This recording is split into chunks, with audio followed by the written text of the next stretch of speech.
So I think I noticed in some of your older videos, or are you Yeah. I know to Americans it's soccer, but did you play football, soccer? Yeah, that was my start of my channel, I guess. I Cool. just wanted to share with people back home what I was doing. I finished my high school certificate, which is like your, I don't know, your highest level at school before you Hmm. go to university. Sure. And the next day after I finished my exams, moved to Sheffield in England and started playing football. Really? Yeah, so it was always like a bit of a dream, and that's all I wanted to do. That's so And cool. and yeah, I've been chasing something that will fill that gap ever since. I get easily entertained by things and get really kind of hyper focused on things.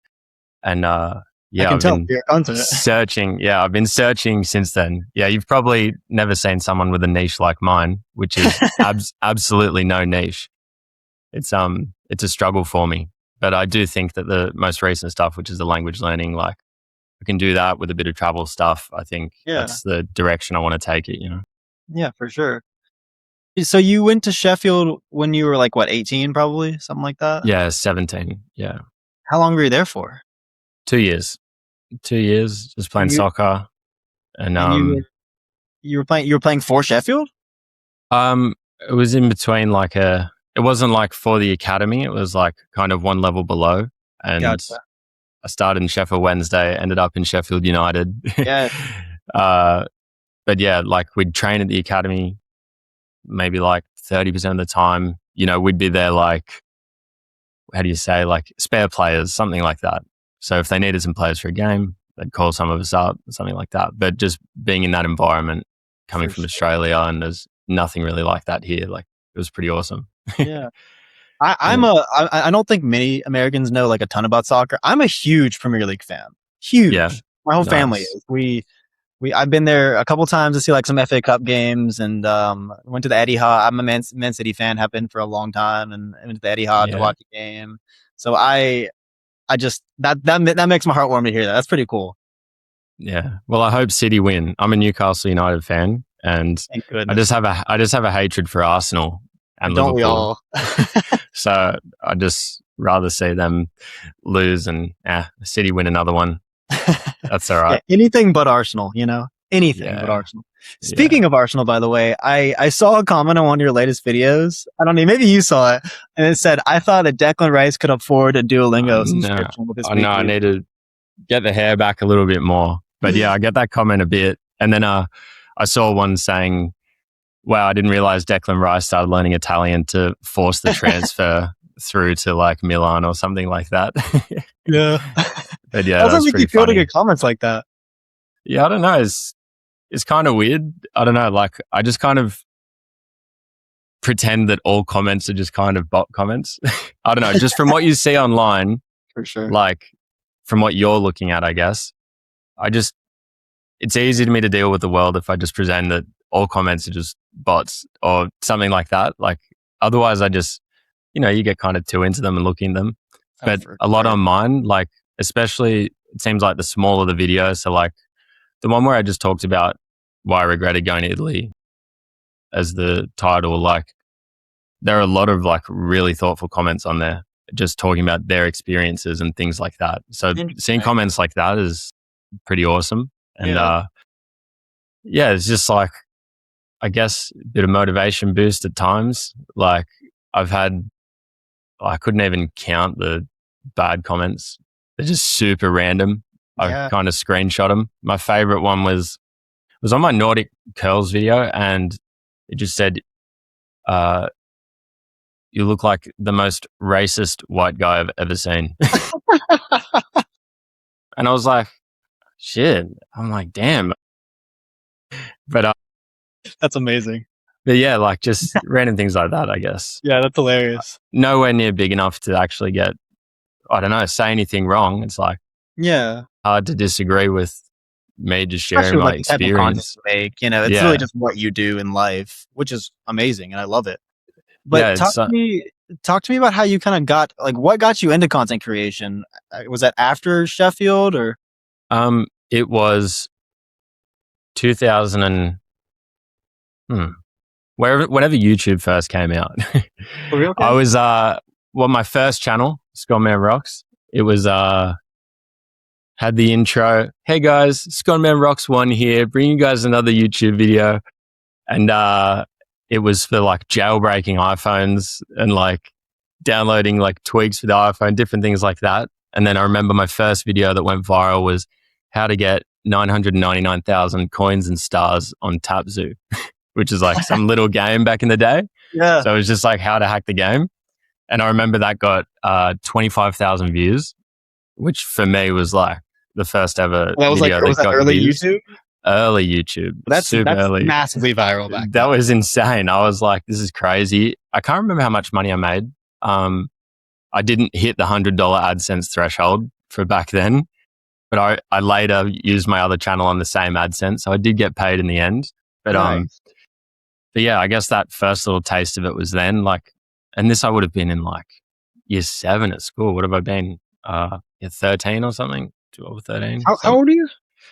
27 tomorrow. Oh my gosh, dude! Happy 27. early birthday! Thanks, bro. Yeah. Yeah. So I don't know how long ago that was. Yeah. Let's say, 14 years ago, something like that. But yeah, that was my first little taste of something. And then I don't know, I just wanted to share my football journey. And that was just like kind of daily vlogs. My first series was The Search for Success. Like, all right, this is it. The channel name was Persistence is Key. These are still things that I hold dearly to the channel. For But, sure. but yeah, so it just started with that, just wanting to share with people my training, really. That was it.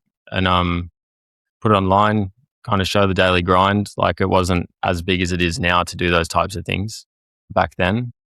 Never got really many views, like a few people. I'd be commenting on other people's videos in soccer videos, like just trying to get a little bit of traction, something like that. But I wasn't really too bothered with it, I guess, like in forcing it. And then I found out my first thing, which was the importance of the YouTube search bar. And I did a how to meal prep for footballer soccer players. And then my thumbnail was just like 8 packed like meal prep containers. And then that was my first thing that actually got views, because when you have no subscribers and you're only getting like 30 views or something, whatever, like not many people view the channel.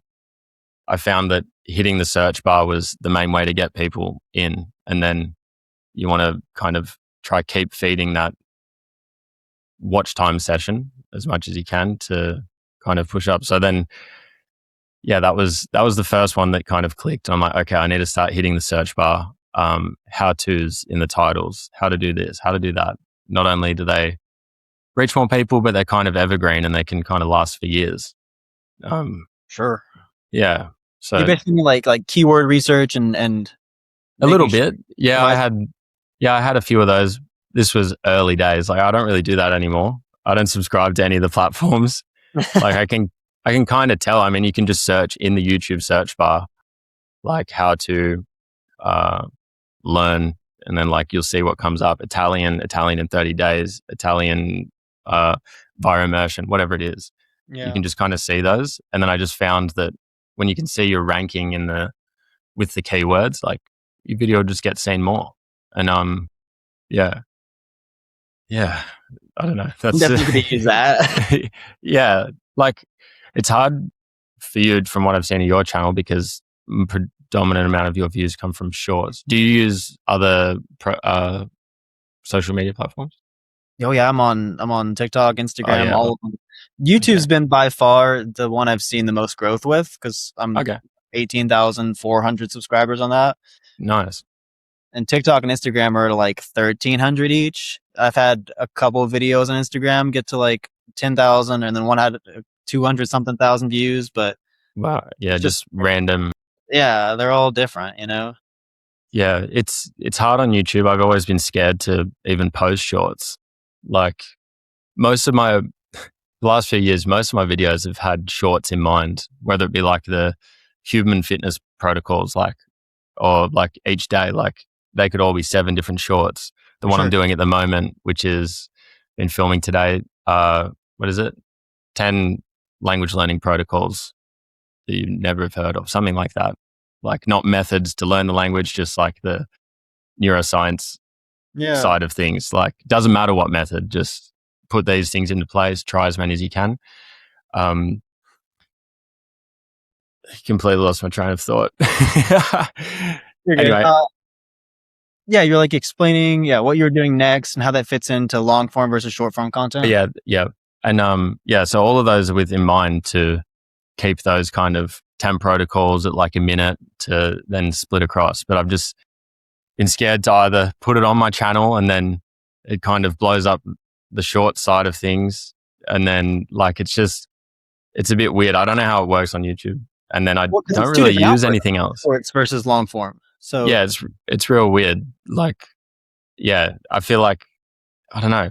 You think different channels are the way to go, but I don't know.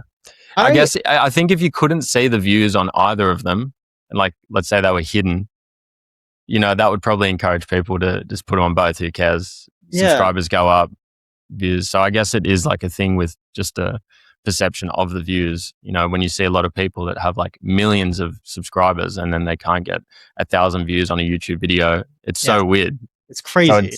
So it is just separate, I guess. But I believe you have the advantage going the opposite way around from long form to shorts. I think you'd have immediate growth. I think you could do fantastic with short form. I do kind of agree with that. I think it definitely is easy to go the other way. Like a lot of the big channels, like let's say MKBHD or Mr. Who's the Boss, like they all did it fine, no problem. But I don't know, I get just a little bit scared to touch something that seems to be working all right, that's all. But at the end of the day, like it's like just chopping up a clip, and if one person sees it one more than they would have, like that's a success. For sure. Like I would give it a go and see what happens. Yeah, okay. I will do that. Do it, man. I will do that. I'll like and comment on all of them. I got you. Thanks, bro. Thanks. No worries. What's the background in your career? Did you just kind of grow up wanting to produce videos, or do you do like your 9 to 5? Is that content really? I went to university, but still kind of did videos in the meantime. Finished my degree, and then I don't know, I just spent a couple of years kind of traveling, still trying to upload videos. Just been working odd jobs in the meantime, like food delivery just helps. I used to do, when I was studying, I used to do like 3 hours a night for $100. I'm like, that's $700 a week. And like, as a student, I don't know, that's a pretty sweet deal, I thought at the time, at least. For sure. But yeah, that was just like my little ritual every day. And like, that'd just calm me down for the night, get home and just go to bed and then something like that. I haven't really pursued something specific as like career wise of like a white collar job, blue collar job, whatever you call it. One of the colors, who knows? One of the colors. But yeah, it's something that's always kind of stuck with me. But it's also just, I think I would get tired of it very easily. But I also it would help me a lot just with that structure in my kind of days and in my life. So I'm not opposed to still doing it while also doing the channel. But and it even might have a positive effect on the channel if I go somewhere like I've only got this set time to do it. So you either do it or you don't, So is the channel technically your full-time job then? Pretty much, yeah. Wow. Like, and which is a shame to say for someone as non-consistent as I am. Like, very fortunate that, I don't know, just about every video I've posted, I've got rid of a couple, but like, they all just go viral. You can say it's luck, or, I feel like, I remember watching, I'm going to go on a little tangent, but you're good. I remember Mr. Beast back in the day. This is before he had like these subscribers, like very small amount of subscribers.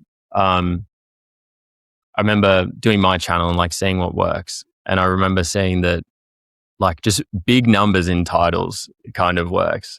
Like I just remember seeing him, I don't know, like, what was it? I don't know, counting to 100,000 or something. I don't know, something ridiculous, Some like million. things like that. And obviously clickbait was a lot better back then because they didn't care about watch time. They just cared if you clicked. So anyone's going to watch that, but no one's going to watch it for like 24 hours straight. You know, there might be a few people, but not many. You'd click it and go, what is this guy doing? And then, On to the next. which back in the day that worked. That's fine. And then my first besides the meal prep video, my first soccer video that went off was I dribbled, I don't know, 6,000, 10,000 cones in a week. Like, and I had photoshopped like heaps of lines of cones. Like, obviously it's just me doing the same, like 6 cones that I owned, but just kind of accentuating it in a way that is still true. Like, and gets the person to click and they want to stay, but also not feel like they've been lied to, you know? So like, it's the same with, let's say, the Tonkat Ali video. I think it said I took 24,000 milligrams of Tonkat Ali. It's like, no, not all at once. Like, what are you, stupid?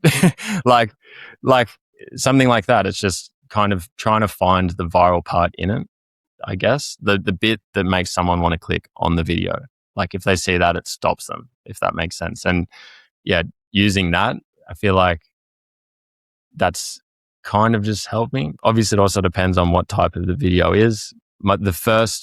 Just about no video went viral within the first like 3 months. Like of any of my videos. None of the ones you posted?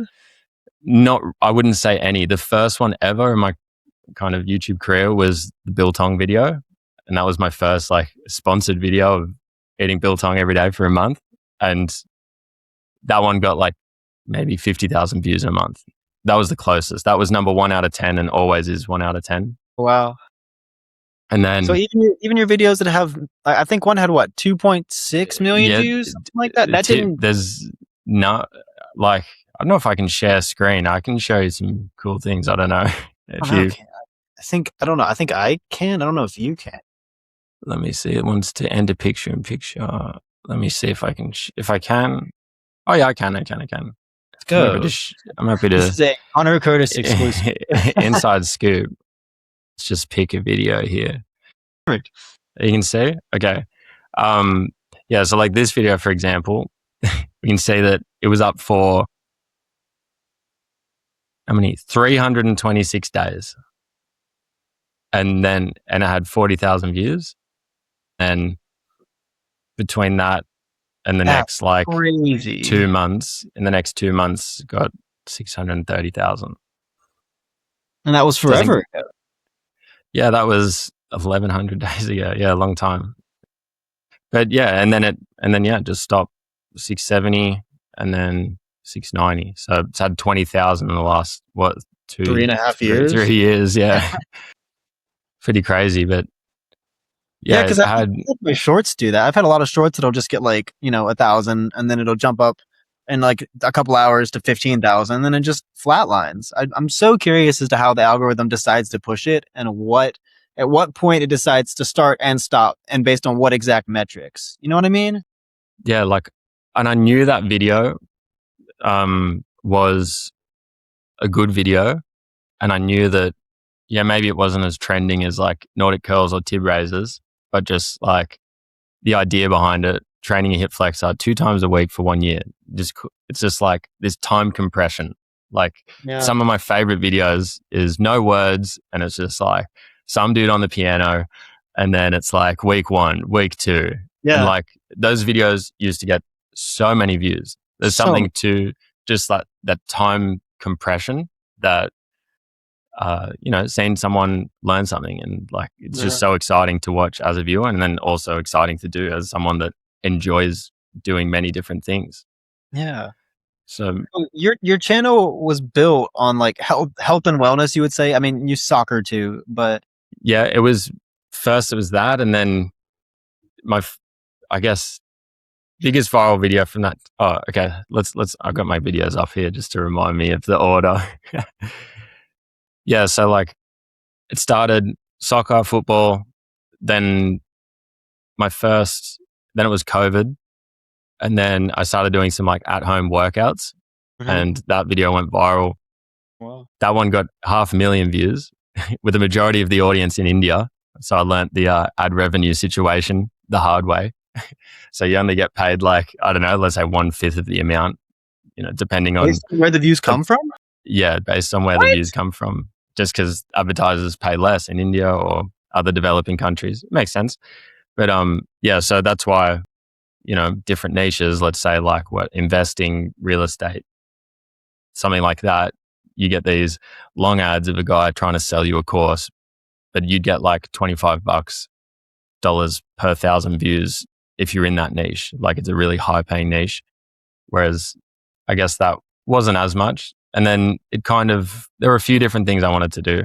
First, I was kind of struggling with my football, just always getting injured. So I found Knees Over Toes guy and he did a lot of that content. He's amazing. Fantastic. Yeah, he is cool dude. He did that one thing and just ran with it, like my biggest mistake during this kind of journey has been not doubling and tripling down every time a video goes. So like Nordic Curler goes, that was like a big video once that went viral. And then I just wanted to I just needed to go, what not to do when you do Nordic curls, and just like you can do 10 sub videos from that, because you need to strike while the videos will pop up in people's recommended. Like I don't remember the last time, actually, outside of this morning when I subscribed to your channel, I don't remember the last time I've subscribed to a YouTube channel. Like, well, thank you. I just don't click the button. Like, I don't know what it is. You just get fed things. Mm-hmm. Usually, I know on my browser, I've got like a blank screen when I go onto YouTube. So I've got nothing shown to me. And if I want to watch something, I know who I want to watch. Like, it's like a manual decision to like, I want to watch this rather than just being fed something, I guess. I don't know. It just, it helps you be intentional with what you want to watch instead of just getting stuck. And like, so you'll have seen people, if you're an avid YouTube watcher, do you like watching YouTube? Yeah, it's pretty good. I love it. YouTube before I was watching Kill Tony before you came on here. So. Kill Tony's mad. Yeah. Yeah, it's awesome place. Awesome platform. I like that you get to choose what you want to watch compared to the short form stuff usually. And as much as everyone gets sucked into watching it, like it's just nice to have that, I guess. In this day and age, just your ability to click on something, but you still are relatively getting fed stuff. And I found that like if you get a lot of views or if some video goes, let's say if you don't upload within that week, let's say there's like a 70% chance you won't pop up for them again. I think it's dependent on view. Yeah, like dependent on view duration, maybe like how much they kind of watched it and engaged with it, things like that.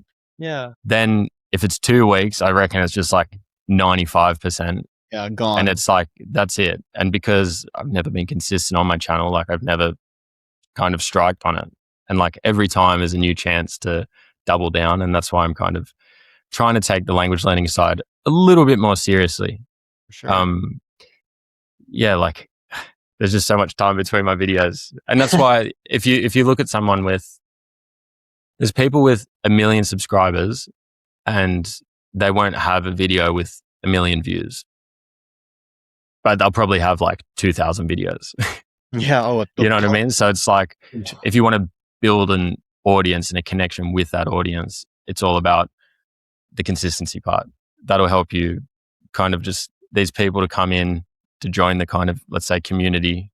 Well, I've noticed that. Binge watch. Yeah. With the short form that I do, I mean, I post at least once a day. Yeah. And I have for like 9 months now. And did you see like the debt series that I do? Yeah, I saw that. Yeah. So with doing that every day, and it's like you said, doing a numbers thing, like people are following that and having an ability to contribute towards that. And with the consistency of posting every day, I've noticed like you do gain new viewers, obviously, like that's what you want. But there is a growing number of people that just consistently show up to comment, and it does build this little community the more you're able to be consistent, because they see you and you see them, and it's kind of like this symbiotic relationship where you're just like all hanging out together on this random app online, and it's just, it's been really cool to see for me. I've had I've had some channels in the past. Like I did a music account where I had a video go viral on there, and it just gained me like 5,000 subscribers overnight. And then Hmm. I just stopped posting on it. So Yeah. that went away. Like I completely get what you're saying about take like gaps between videos and how it's hard to feel like you can kind of consistently push stuff out, and where's that energy come from, and where like the ideas come from, and the ability to record it all. But the consistency really matters. I think especially with the transition of how we've added this just abundance of short form content these days. Yeah.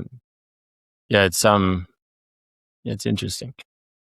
It's, what was I going to say? Short form. Mind blank again. You're good. Mine's always wondering. How do you feel like short form content has changed the way, like, I guess the average viewer goes about seeing a video? Mm, I don't know. I think, yeah, I'm not really sure, to be honest. I feel like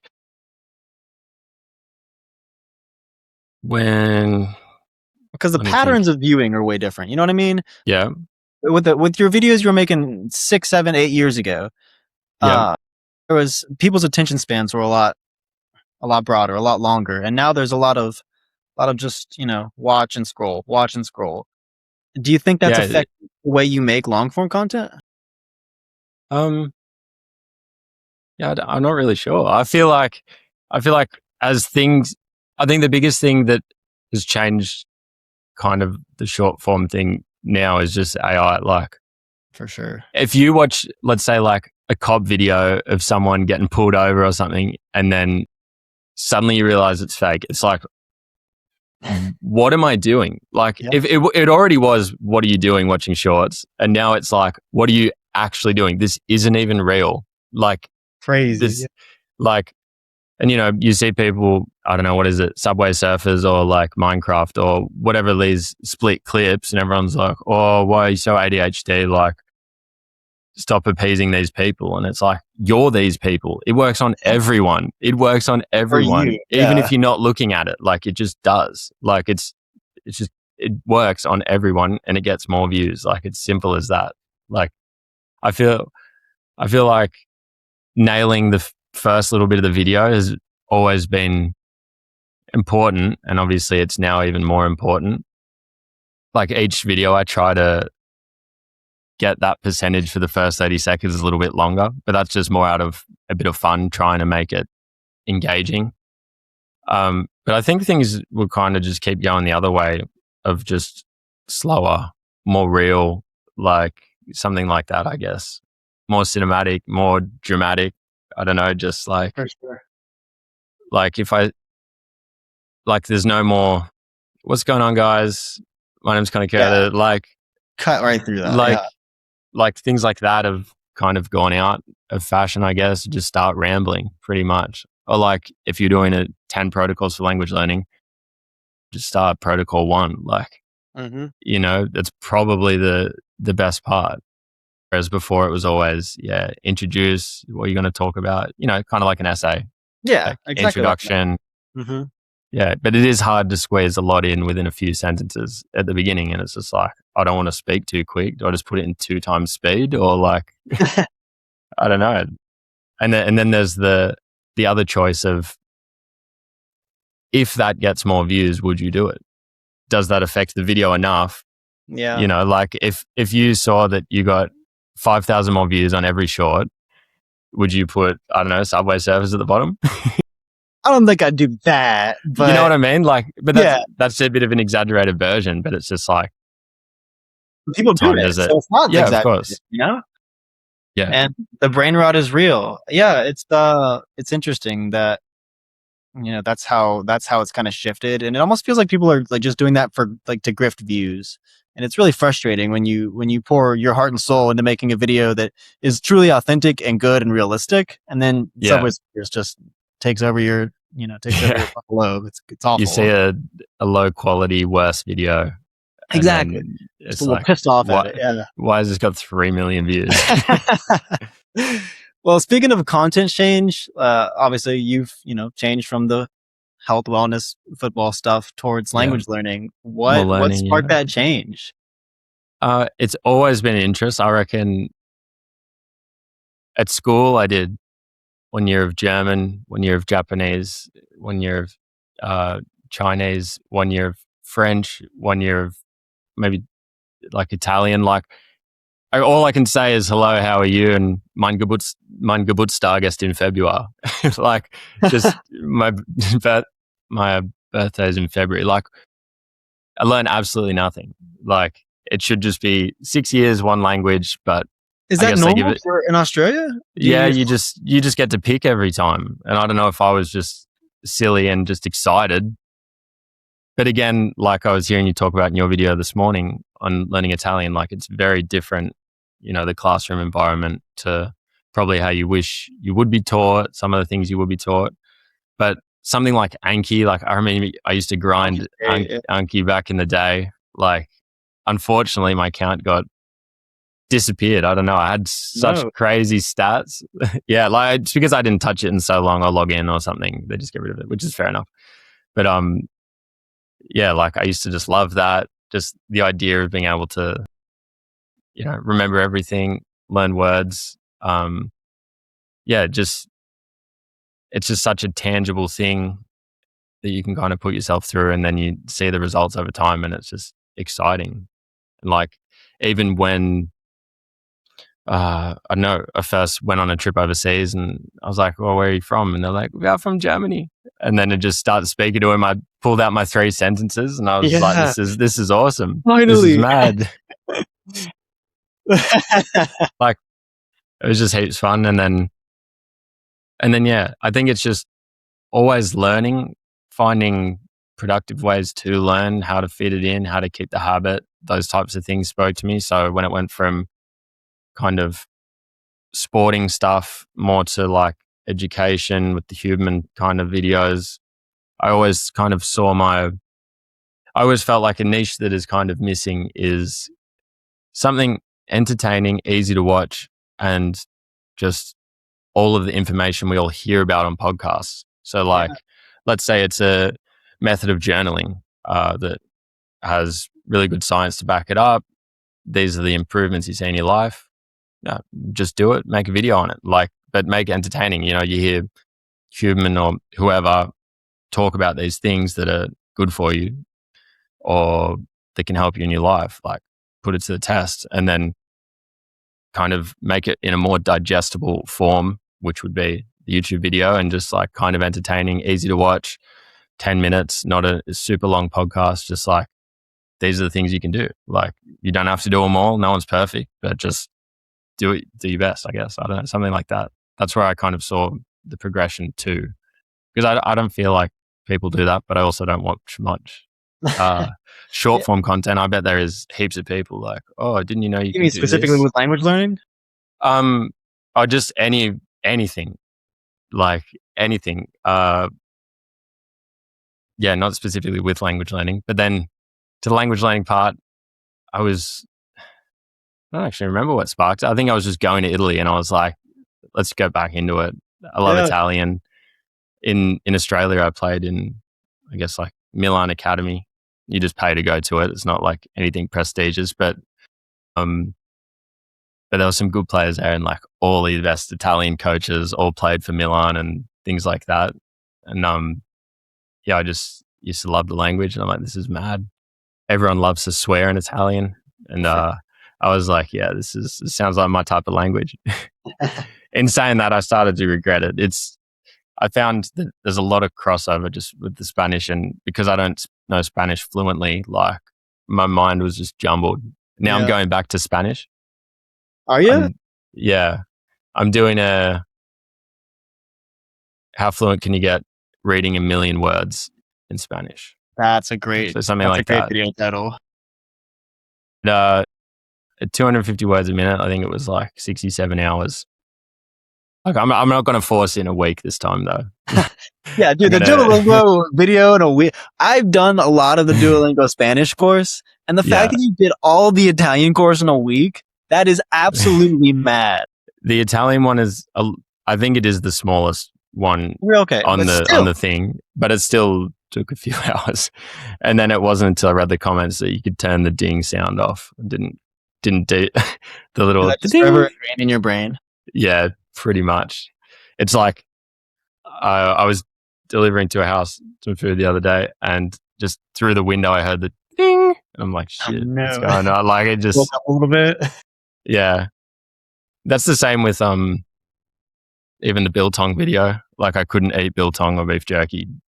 Like a year later, I taste it, and my body would just be like, "Oh, not again! No, no, no! Don't do it again." Yeah, that's a similar reason why I started learning Italian too. I'm getting married in like literally 2.5 weeks. Nice, exciting! Congratulations. Yeah, thank you. I'm getting really excited. I'm ready. But I we're going bet to you Italy are. for the honeymoon, so I was like, well, might as Nice. well. Whereabouts? So I'll give you the whole lowdown. We're flying out of Charlotte direct to Munich. Gonna literally just get lunch in Munich and then take a train to Salzburg. Then we're spending 2 nights in Salzburg, taking an overnight train to Rome, where we're gonna spend 3 nights. Wow, Pretty exciting. that's awesome. That's so sick. Flew over like March, April last year, and then was waiting for my mate to come over, and he did. We went to Albania, which was best place cool. ever. It was super cool. Yeah. And then we were going to Bilbao in Spain. So we had to. The cheapest flight was to take 2 flights, stop at Rome for 2 nights, and then go again. They were like €20 or something. Managed to be the first and the second day of the conclave. Oh, the first night. So the first night, no, it was good. Like I love that stuff. Like it was I was super like, crowded because of that. I'm sure it was. Yeah, it was, but it's crowded usually anyway. Like my mate, he doesn't. I couldn't care. You wouldn't even know what it is. Like just not interested at all. And we waited from like 4 p.m. till like 10 p.m. the first night just to get some black smoke. And then the next day, he's like, "Dude, I'm not going again." Like I was like, "That's fair enough, not bad." And then I was with my girlfriend. Where did we go? We went, gave it a little tour of Rome. We went around together. We're at the Trevi Fountain, like just starting to line up, huge line. And then it was like 5 o'clock, and usually it's supposed to be for 6. Like we're just making our way slowly there. And then just every bell in Rome started going. And we're like, no, did we miss the white smoke? No way. And then everyone's just bolting for St. Peter's Square. But that was a very special experience. It's pretty cool. And then he just came out. Do you have to pay to see the Trevi Fountain now? I don't think so. I don't know. Because I went to Rome in 2018 and we didn't have to pay, but someone told me recently you have to pay, and it made me. But I think they might have. I think I might have seen that as well. That you now have to pay like a couple euros or something. It's just so many people in the line for sure. Times. I don't know. I guess may as well get a couple extra euros out of them. Exactly. Just to see a fountain. I mean, to be fair, it is a beautiful fountain. It's I would have cool. to again. Nice. When you were in Italy for a month, like, is there any cool story or something that happened while you were there that didn't really make the video but would be interesting to share? For language learning wise, not so much, but I did go on what do we do? Fun trip to, what do you call it? Lake Como. So Lake Como is just a little bit north of Milan. And I wanted to go with my girlfriend, surprise her for her birthday, take her to Switzerland. And I was like, on booking.com, went to book the place, and it's like everything's just like $200 or $300. I'm like, what's going on here? This is a lot. And then I saw this little one. It was like $60, $80, whatever it is. I'm like, that's it. It's the one. So, yep, there she goes. And then went to go book a car, hire a car. It was an electric car. And he was like, how far are you going? And I thought it was so I wouldn't have to pay more. And I was like, oh, not far, just going to Lake Como and back. Anyway, where we went ended up still being in Italy. That's why it was cheaper. It's just like on the border by like 200 meters or something. Yeah. And then got there on the charge, and then there was like a few kilometers left on the charge, and then I could not figure out how to charge said car. Oh my God. It was no good trying to do it.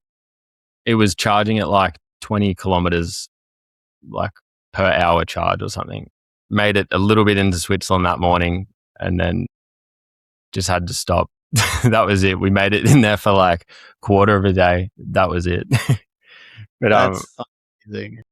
But yeah, I'm trying to think of a good story, language learning wise. I think one of the highlights was just in the video, just speaking to Antonio. Like for some reason, the people that want to speak to you are the people that want to like sell you things or Of course they are. sign you up for like a non-for-profit or things like that. And just you got to kind of use it to your advantage. I feel like the thing I regretted not doing there was just going with like a family, because they'll know why you're there, they'll know you, and they'll know that you're here to learn Italian. We're going to speak slowly around him. We're going to introduce him to the food, like see a little bit more of that conversation. Because I wasn't the biggest fan of, I guess, the immersion school, I guess, if that makes sense. So you were there were you there specifically for school? Yeah, just to learn Italian. That was the thing. I also did wanted to do a half marathon there, which was a bit of fun. That's awesome. Yeah, so I was kind of training for that as well. But yeah, I guess the Duolingo video paid for that trip. That's luckily that went viral. I feel like I didn't really expect it to go as viral as it kind of did, but that was nice. But yeah, Italy was great. The plan was to kind of vlog the entire time, and like I kind of was getting something going with this company, which is kind of just like a more local version of TripAdvisor or Get Your Guide or something, where you can do like these experiences. There was like kind of a local version, like live on the farm, go fishing, different things like that, which I regret kind of not just vlogging. Like, what's the reason not to, is the way I put it, because I really enjoy filming and I like sharing things with everyone. And then I guess I made the second channel. It was going to be like a daily vlog type of thing, and just, I don't know, kind of fell through just because it felt like that would be the one to connect more with people, which is probably what I crave on the channel. And you can only do that from a fresh kind of start. I feel like if you had saw what video the person subscribed to me on my subscribers, I pretend I've got like 10,000 subscribers, let's say, that have maybe since the language stuff. So I feel like that's what I'm working with. It's like you may as well just think the 40 other thousand just don't really exist, because the chances of them coming back just because they subscribed to you 8 years ago is like not very high. Like you just won't come up, and unless they check the subscription box. Some people do. I've never really checked the sub box. Like, I don't know. I'm sure people do, and people put notifications on and things like that. I do very occasionally actually check it, but it's only if I really look up a creator because I know I want to watch one of their videos, not for any other like, realistic reason. Yeah, well, it's so easy to get out of the loop. Like you'll have experienced it on there. Shit, I haven't seen a video by this guy in a while. And then you manually search it and they've got like 12 videos out. And you're like, yes. Oh my goodness. I forgot about them. I didn't even know they still existed. Like just because, the algorithm gets it wrong and didn't think you'd want to watch it because you haven't watched it in that long, or there's other things taking precedent. And then, so it's just, staying in that, staying in that zone of consistently uploading and What did immersion, like being immersed in the Italian culture, what did that teach you about discomfort? Discomfort. I'm sure it was uncomfortable. I feel like I'm a pretty anxious person, and I've been kind of slowly getting past that in my life. And I feel like the first time I went to, I think it was on the first day, my pants ripped on the plane coming over. Yeah. And I'm like, all right, I need to get these fixed. This is going to be the first thing I speak in Italian. Yeah. Un buco. Puoi aggiustare I miei pantaloni. And I didn't even say it right in the video. I looked it up and everything, and I'm like, all right, let's G it up. And like, I just had the camera like down by my side. Like I didn't know how to film, like needed some meta glasses, like the whole thing. And then when I got out of there, I think it's in the video, I've just got like this rush of energy, and I'm just like, oh, like that's all it was. That wasn't hard. Like I was pretty embarrassed just in myself for whatever reason, just defense mechanism, I guess. And I was just like, whew, like, all right, let's go. I'm ready to vlog on these streets and get amongst it. But Yeah, that didn't last. Andiamo. It didn't last, but slowly it's definitely helped my kind of personality as a whole, just to try to speak to more people, if that makes sense. Like sure. usually I'd probably be a little bit more kind of, yeah, just closed and like a little bit shy, a little bit timid, that type of thing. And I think the going over there and really trying it was, yeah, it was worth it. I think you have to have activities or things you're doing with other language speakers. Otherwise, you know, everyone there wants to learn their English. Everyone wants to practice. Like, yeah, it's funny. I kind of regret picking Milan. Maybe like it's a beautiful city, but yeah, I would have probably gone somewhere else. My friend who works at the local pub in town, I was speaking to him and I knew that he'd been to Italy, but I didn't know he stayed there for 2 years in Naples. And then Wow. he started speaking me Italian. I'm like, dude, why are you so good at Italian? He's like, dude, I was there for 2 years. And he was speaking like Napolitano, like the Naples dialect. And like I could barely understand it, but I could tell that he could actually speak and just like really cruisily speak. I think I know going back to the other one before, but another thing about language learning as well, especially in regards to football, is like everyone can speak so many languages. All the European soccer players, like if you're from Belgium, like Lukaku speaks like 12 or something. Like it's crazy. And it always just kind of surprises me how well and easy they make it seem, I guess. Like I think I completely resonate. I completely understand what you mean. Yeah. And it's like, dude, how is this like nearly my full-time job? I still can't speak comparatively to like these boys who don't even think about like, oh shit, I got to get my flashcards done. Like, I'm sure some of them definitely do and they put a lot of effort in, but it's more just, you know, it seems like some people just kind of have a knack for it. And I think growing up already bilingual probably really helps that. I don't know, just from what I've seen. European probably makes it yeah. Like you could travel 12 hours in any direction. You're going to touch what, probably 15 languages. That's just kind of how it is in Europe. And I envy that. Here, there's literally just English or Spanish. That's your options. Yeah. And a lot of people can't even speak Spanish. Yeah. It's interesting. Like even my best mate's, mum, she's from Bilbao in Spain and she speaks like, I think the kind of Basque dialect, but also just Spanish. And then like I was like, she's with her husband who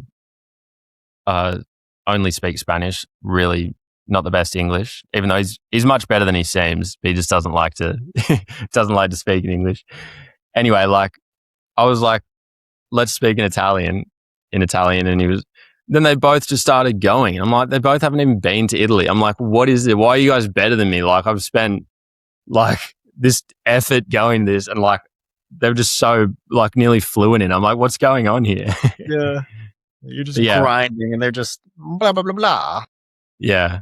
It is funny. I think, yeah. What about for you? What's some of the best kind of methods you've found that have helped you learn to learn a language? The languages, yeah. I mean, it's tough because I feel like I don't believe in myself as much as I should. Everyone tells me I speak better Spanish than I actually think I speak. Okay. And I'd say it's like the things that work best for me. I mean, I did Duolingo for a long time. I don't feel like that really did anything for me. I feel like it'd probably hurt me if anything. And I spent 6th grade through 12th grade like taking Spanish. I took 2 semesters at college, which once again, like I just don't, like I was at a high beginner level. I just don't really feel like it did much for me. I spent all that time getting all this input, but didn't really have any ability to have any output. And so in 2022, I believe, I realized how much I like actually love learning languages. I love Spanish culture. I love like Latin American culture. I love I think it's so interesting and fascinating. Like the salsa and the bachata and then, like the food and there's like all these different regions. And I think part of the reason I even found myself even wanting to learn Spanish was just because I wanted to immerse myself so badly in something that was different than what I've ever grown up in and what I experienced. That's kind of led me to I did Duolingo every day, which, like I said, didn't really help. I was writing in my journal every single night in Spanish. I think writing helped a ton, Yeah. even if it wasn't correct. Yeah. It was an output. Like it was just something. output. Yeah. Um, I think reading made a huge difference. Something I want to start incorporating with Italian is writing and reading. I'm not really doing much of that right now. Okay. Probably just like starting with children's books and reading, and then kind of Yeah. working up to something that's a little more like a little bit past beginner. And Hmm. I think you have a grasp of kind of like those first 1,000 words that you really are most common, and have the ability to just actually understand what a conversation's about and what the context is and how that works. I think from there it's just a time thing, and you have to spend, in my experience, tens or hundreds of hours just taking in as much as you can and then trying to replicate that out in the world and speaking it. And it sucks sometimes because you just feel so embarrassed that you spend an hour learning something and then the next day it's like, what the hell did I even learn? And it's just doing that for like 3 years until you actually feel like you can talk well in the language. Would you Yes. somewhat agree? Yeah. Well, it's a weird thing. It's like, I don't know. For me, it seems like there's just like a cap on how hard you can go or how much you can learn. But then, like, yeah, I guess it's just it's a weird thing because it's so difficult, I think. Like, it's just such an insanely difficult thing. But if you put X amount of hours into it, it doesn't mean as much as doing X amount of minutes over X amount of days type of thing. Like, it's just that kind of constant repetition of exposure, I guess, something like that. That's And I why I've talked about found, this on my video today that I posted yesterday yeah, too. yeah, Rather do 15 to 30 minutes a day for as long as I can manage to do that than spend, 3 hours a day Sunday. and then burn out. Yeah, like all of one day.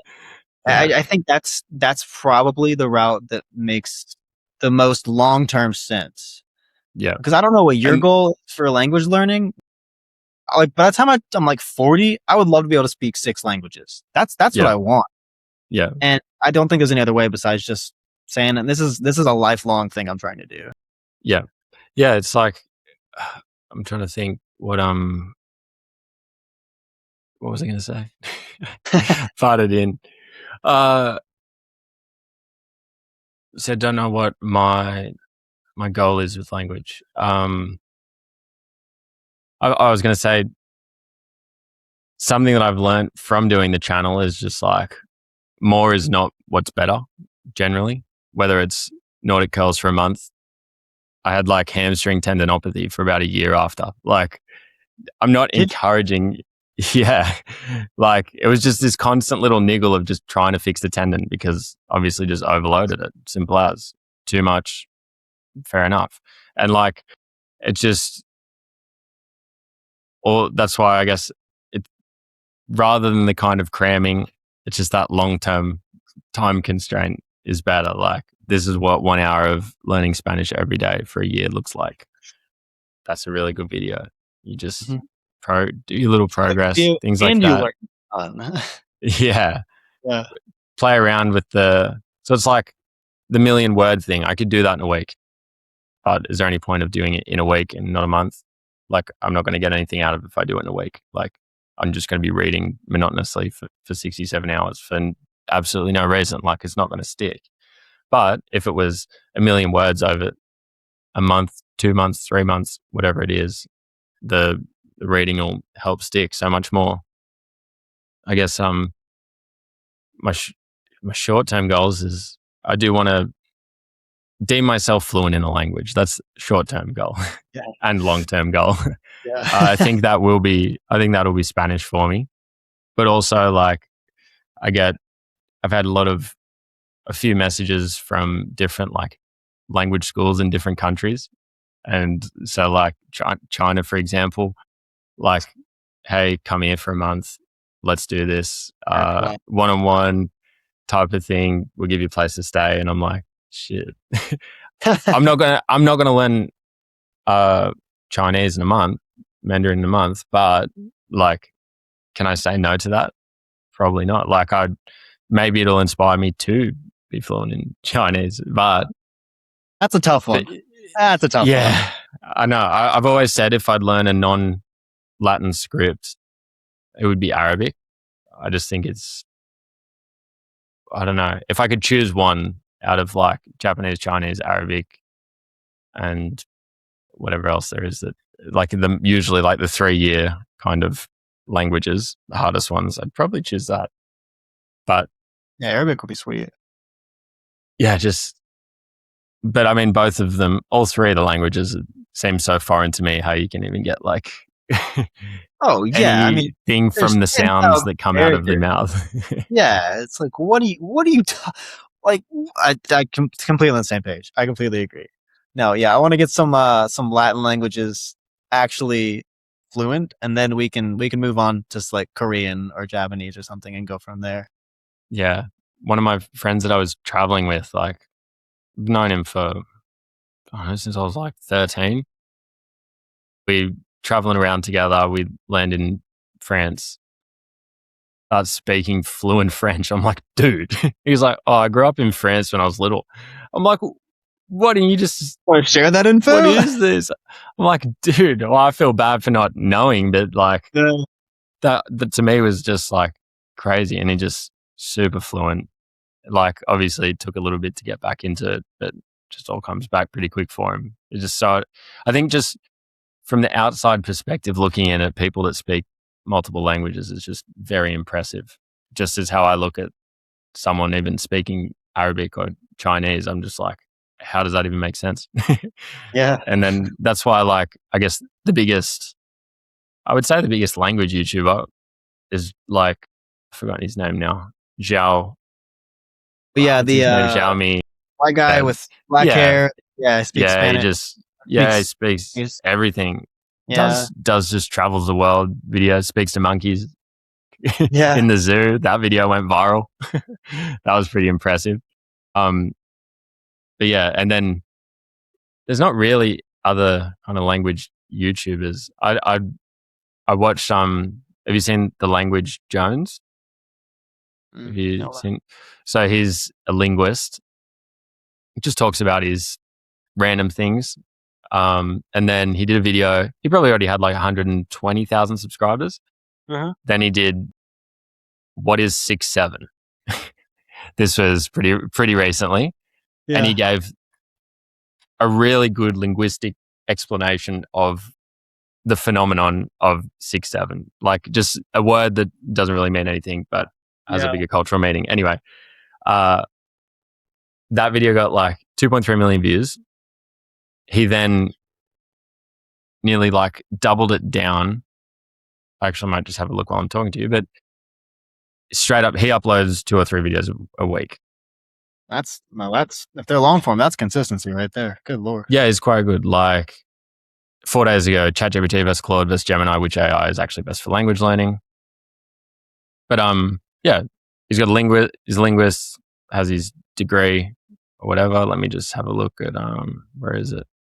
6-7 explained. He got 1.6 million views on that. All right.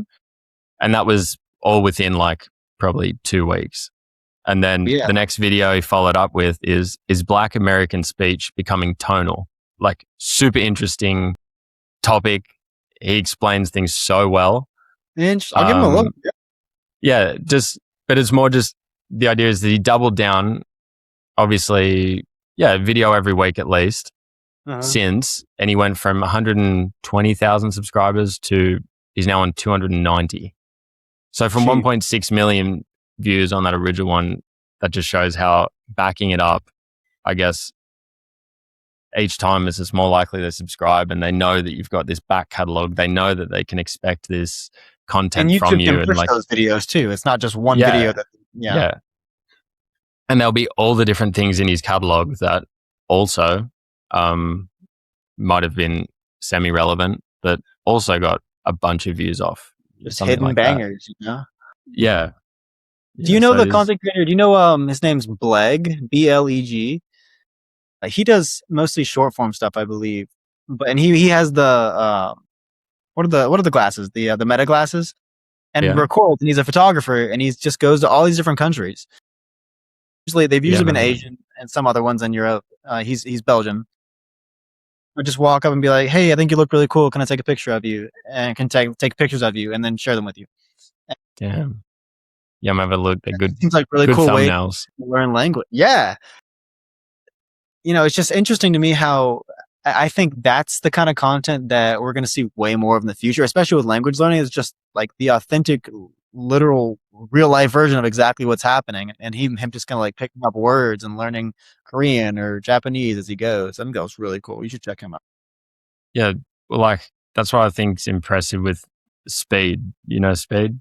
Yeah, I show speed. Like- Yeah, Like everyone just thinks, oh, he's a silly kid, whatever, blah blah blah. Like if I said to one of my mates, like, this kid is a freaking weapon. Like, yeah. like, dude, what do you know? How old are you, bro? Like, what are you talking about?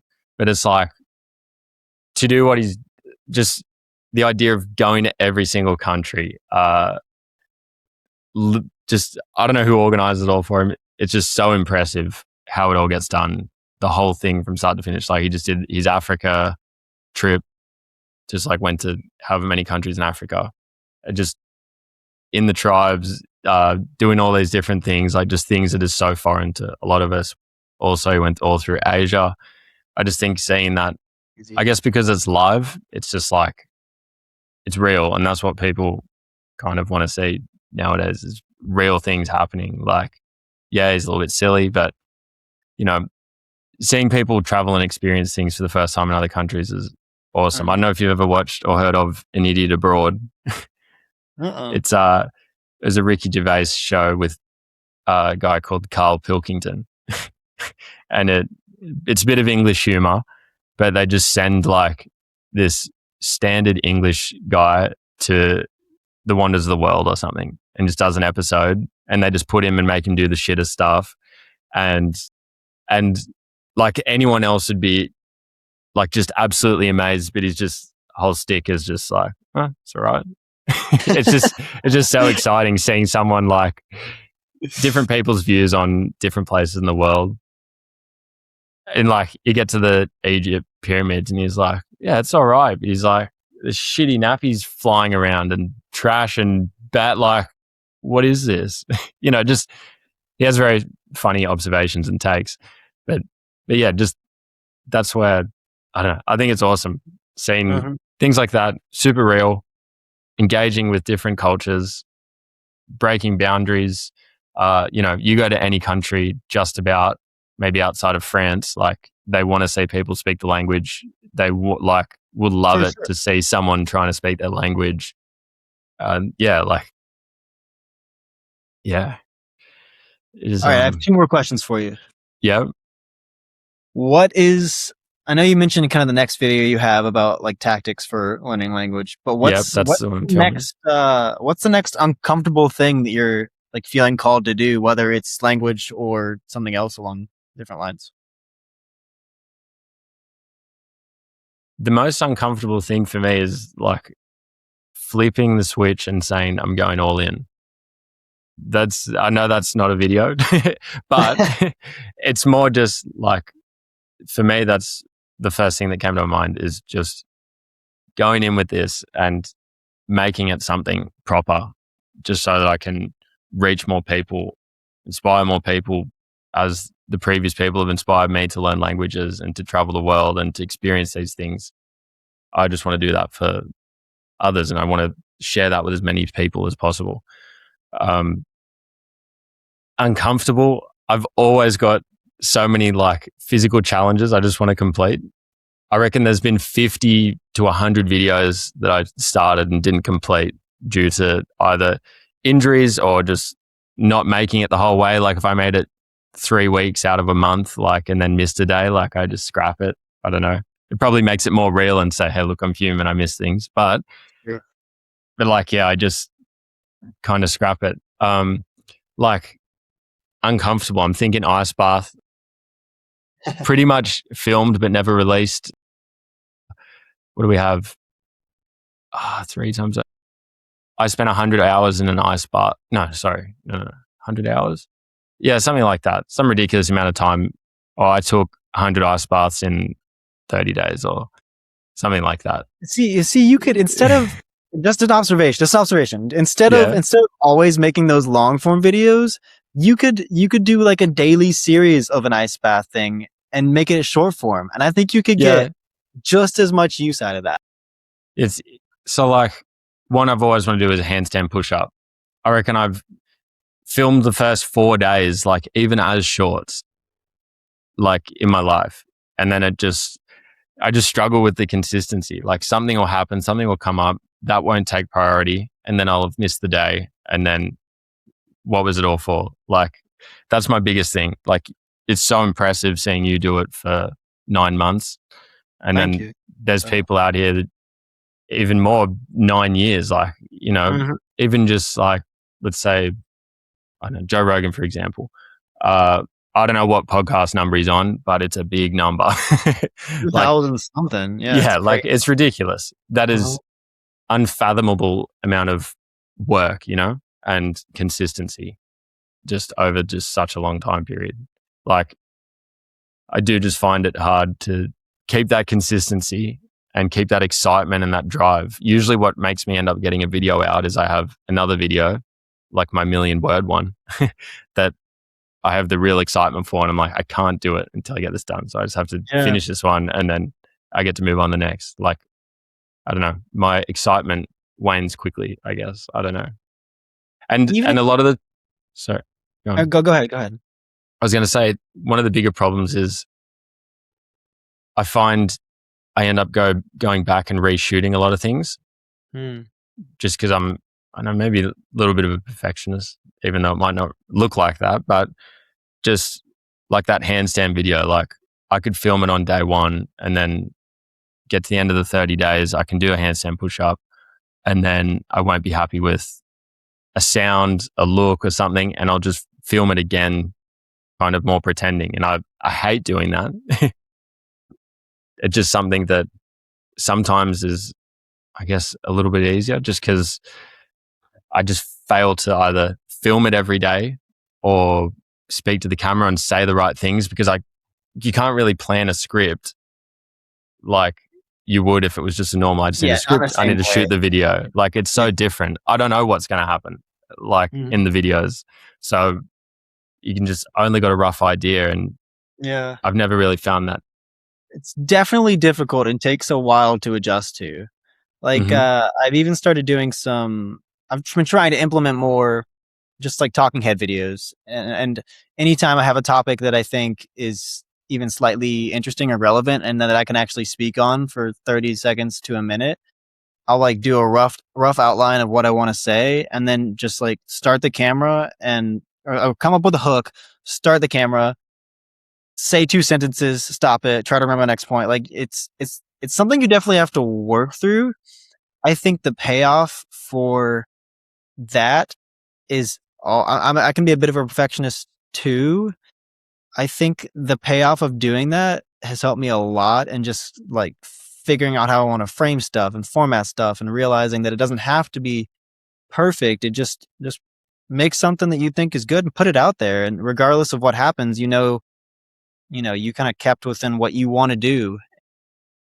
Yeah, I just think that'd be something you could really, I think you could do so good at it. That's the only reason I'm pushing on it. I think you could do so good. If like maybe go out of your comfort zone with it, I think that'd be really cool for you.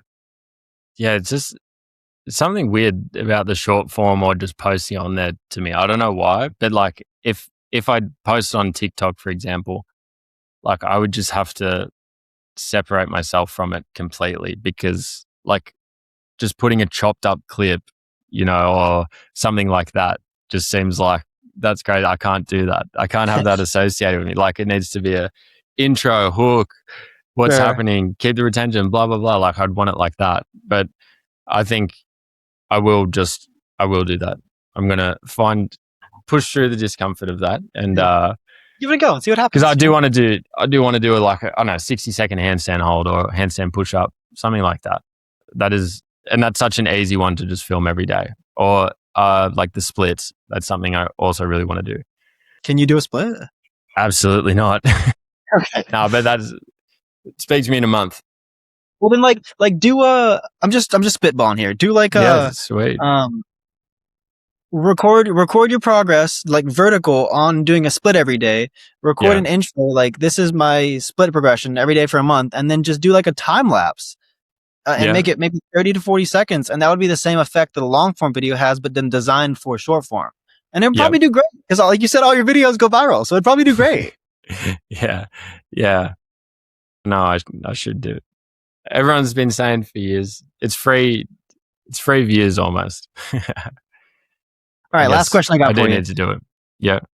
So what I like to ask all my podcast guests is like a final question is what's the biggest piece of advice you could give to a young adult, maybe like that kind of 18 to 20-ish age range that's just starting to enter the world for the first time? What's kind of the biggest thing you could give them to tell them what's happening? I guess it's dependent on what they want to do. I would say just to experiment with different things, try different things, try everything you possibly can, say yes to everything, to all the opportunities that come your way. And if opportunities aren't coming your way in whatever domain you want them to, you got to reflect, have a look and say, why is this happening? Like, why is that happening? And then work on it, self-improve. Don't worry about everything so much. And yeah, I'm just trying to think what I would have liked to have been told, for type sure. of thing. I'd say comparison is the thief of joy. I've compared myself a lot today in the way I've spoken, just to things that should have happened or could have happened. And I think that's something I've got to work on, and just to,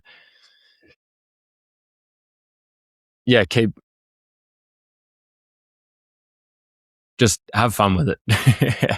That might sound silly, but that's honestly some of the best advice I got given.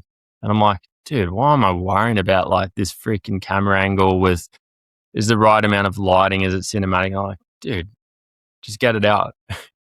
Just, if you're in the content kind of world, obviously just your only option is to just fully send it and just embrace what it means to be and do that and go about it diligently. I mean, a lot of people just say like, I know there's the famous Mr. Beast stuff of, oh, your first 100 videos are going to suck. And like, I don't know, you got to learn the stuff, but also just maybe just put random ramblings online and like, if you're doing it every day, okay, but at what cost? What could you be doing with that time to further what you really want to do in this world? I don't know, something like that. Little bit of a ramble from me there. That is all good. No, that's great advice. Yeah, I don't know what you just said made me think of like, when I was 18. At the time, I thought I knew what I wanted and what I was doing, where my life was heading. But then, you fast forward, I'm 26, I'll be going on 27 in like 5 months. It's like you grow up a lot in that time, and then over the next 5 or 6 years, like your understanding of how the world works really will change, and you're probably going to suck at a lot of things when you first start. But I wish someone had told me at 18 that like you're kind of supposed to suck at a lot of things at the start, and then as time goes on, you'll get way better at it, and you'll learn how the world works and where you fit in it. And I think that's super interesting how I didn't realize that until recently, that you really will grow into being an adult. It doesn't just, you don't just turn 18 and have it all figured out. And yeah, like you said, just experience, like be joyous. Like every day is a gift, every breath you get, amazing. So yeah, being grateful and having fun with it, no matter what you're doing. That's what I think. It gives a lot of relief, and it gives you the kind of courage required to allows you to have that courage because you're not fearful. I don't know. That's all. Sure. Connor, how can Awesome. people find you? Just on YouTube, Connor Curtis, not to be confused with Curtis Connor. Every time I looked you up, that's awesome. What came up? Yeah, no, I need to start some internet beef. Yeah, He had like he didn't even have 1 million subscribers when I started. He's on like crazy. four, Was it 5.6? 4 or 6 or something. Yeah, dude, Yeah, crazy. Can't even spell his name right. Anyway, clip that. Awesome, man. Thanks for having me on, man. Yeah, dude. Thank you so much for coming on. I really enjoyed the conversation, man. Thank you. Cheers, bro. Bye.